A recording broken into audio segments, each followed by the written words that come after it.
Hello everyone, ફાડાની ડ્રાયફ્રૂટવાળી રજવાડી ખીચડી તમે ક્યારે બનાવી છે? જો ના બનાવી હોય તો આ વિડીયોને સેવ કરી લેજો.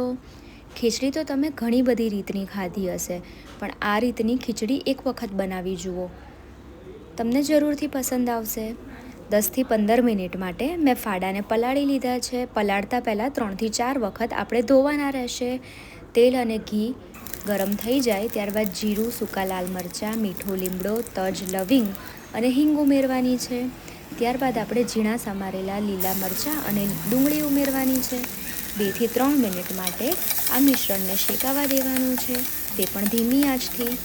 ત્યારબાદ મેં અહીંયા આગળ આદુના ટુકડા ઝીણા સમારેલા લીધા છે, તે ઉમેર્યા છે. તમને જે પણ ડ્રાયફ્રૂટ ભાવતા હોય તે ઉમેરી શકો છો. અહીંયા આગળ મેં કાજુ અને બદામના ટુકડા ઉમેર્યા છે.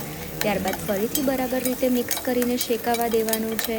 પછી આપણે જે ઘરે મસાલા વાપરતા હોય તે ઉમેરવાના છે, એટલે કે સ્વાદ અનુસાર મીઠું ઉમેરવાનું છે, થોડો હળદર પાવડર ઉમેરવાનો છે, લાલ મરચું ઉમેરવાનું છે અને થોડો ગરમ મસાલો ઉમેરવાનો છે. ત્યારબાદ આપણે સૂકી દ્રાક્ષ ઉમેરી છે અને ટમેટાને ઝીણા સમારીને ઉમેરેલા છે. બરાબર રીતે મિશ્રણને મિક્સ કરીને શેકાવા દેવાનું છે. 4થી 5 મિનિટ સુધી આ મિશ્રણને શેકાવા દેવાનું છે, જેથી મસાલામાં તેલ છૂટું પડી જાય. ત્યારબાદ આપણે થોડું પાણી ઉમેરી દેવાનું છે.